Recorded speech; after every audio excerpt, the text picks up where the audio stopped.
War, a word that makes the human heart race and the soul ache. The world is tired of war, not because it no longer believes in the triumph of good, but because evil keeps uniting, and it has time and much resources on its side.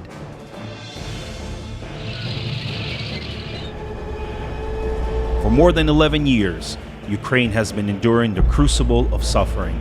Since 2014, and especially since 2022, the Ukrainian people have defended their land, mourning the lost, praying for the living, and burying their loved ones. Millions have fled their homes. Hundreds of thousands have died, and yet the nation still stands. There can be no justification for war. It is a mechanism of destroying civilization and a weapon for destroying God's precious creation. It is unbearably painful when the enemy destroys your home, a home built through the sacrifice of your ancestors.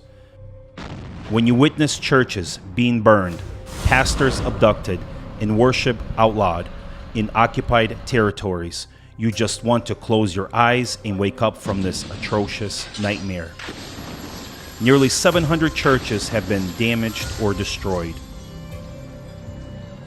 Around 70 pastors and priests have been murdered or tortured. Over 20,000 children have been forcibly deported.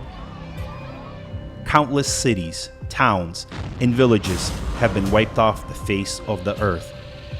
Millions of wounded bodies, and even more wounded and broken hearts. Christians are praying in basements, subways, and bomb shelters, not just for the end of violence, but also to prevent the war from spreading to other countries.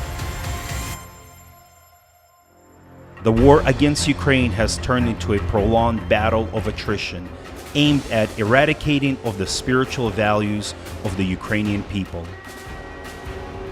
Along the 1,500-kilometer front line, Ukrainians stand between the free world and a new axis of tyranny, Russia, reinforced by Iranian drones and North Korean shells. This is not just a war of weapons. It is a global spiritual confrontation between light and darkness, freedom and oppression, life and death. Dictatorial regimes have formed a terrorist alliance that seeks not only to destroy Ukraine and to block Ukraine's ports, threatening famine for more than 400 million people worldwide. The axis of evil is gathering strength to strike in other regions too. And in this battle, the church must boldly raise its voice in prayer and intercession. On August 24th, Ukraine's Independence Day, we will call upon churches across the world to join the global prayer for Ukraine. Join us. Your prayers in support for Ukraine will usher in victory of light over darkness.